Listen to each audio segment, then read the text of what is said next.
Hi, my name is George Everett, and you're standing in the world's largest Earth science research facility, Biosphere 2.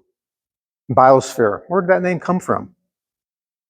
It was actually coined by Dr. Seuss.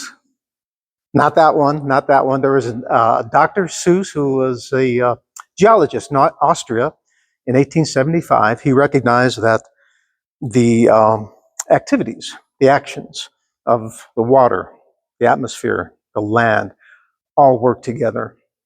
The creatures, the plants on them, in a biosphere, hence the name. Biosphere 1 is our Earth. Biosphere 2 is this facility right here.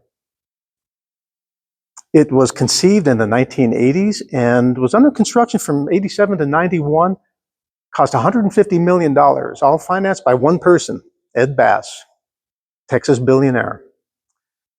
After it was done, there were two missions that took place here initially.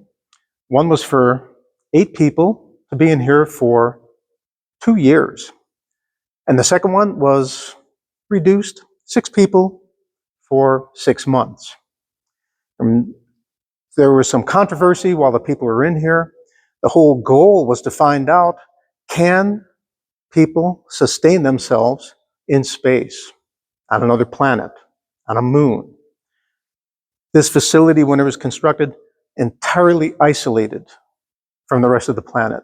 Underneath, stainless steel plates, the tempered glass, all sealed up. This was airtight.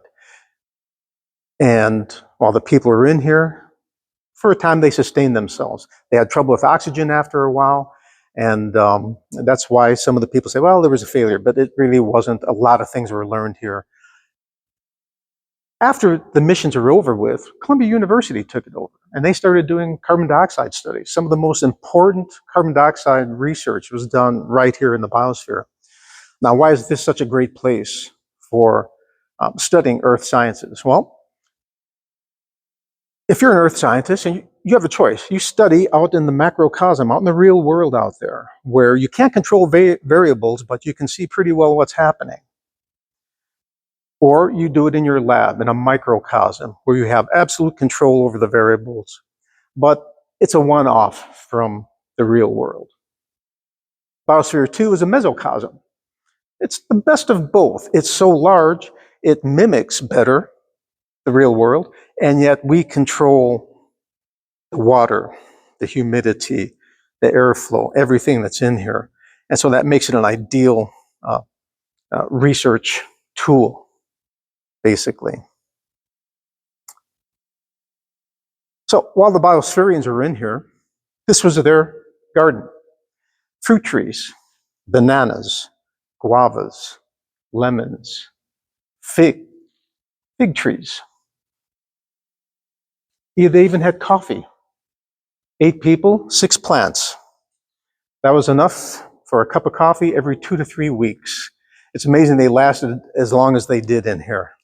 Now, next we're going to go up to the rainforest, and we'll talk about some of the research that has been going on up there.